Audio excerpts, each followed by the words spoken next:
Bonjour les amis, savez-vous quand et où la Chine a remporté sa première médaille des JO d'hiver? La réponse, c'est à Albertville en France en 1992. Dans cette émission Histoires olympiques franco-chinoises d'aujourd'hui, nous revenons sur cette histoire. C'est en 1984, au JO d'été de Los Angeles, que la Chine a remporté sa première médaille grâce au tireur Xu Haifeng. Et d'emblée, c'était une médaille d'or. Pour les Jeux d'hiver, la première médaille est venue plus tardivement.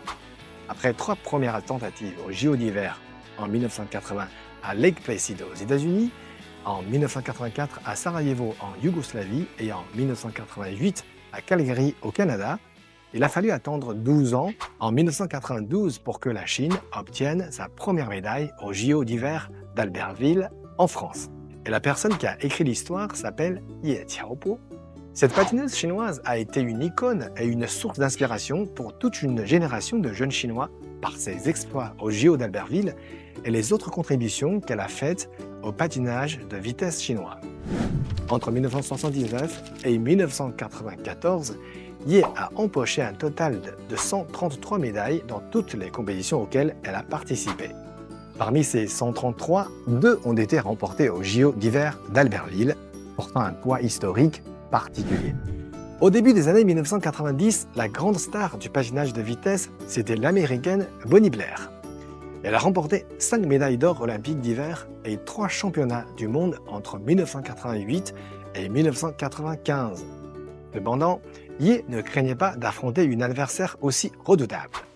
À Albertville, en finale du patinage de vitesse de 500 mètres face à Bonnie Blair, Ye a réalisé un temps de 40,51 secondes, perdant par 0,18 secondes après être entré en collision avec une autre patineuse à 2 reprises.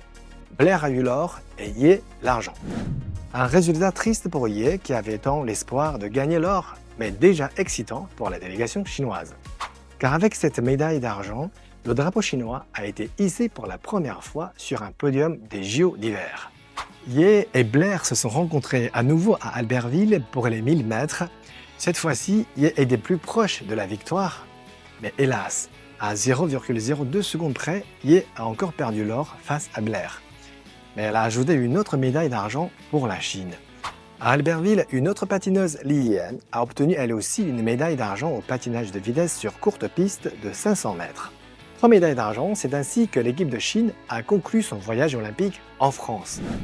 Les JO d'Albertville étaient les 3e que la France a organisés, après ceux de Chamonix en 1924 et ceux de Grenoble en 1968.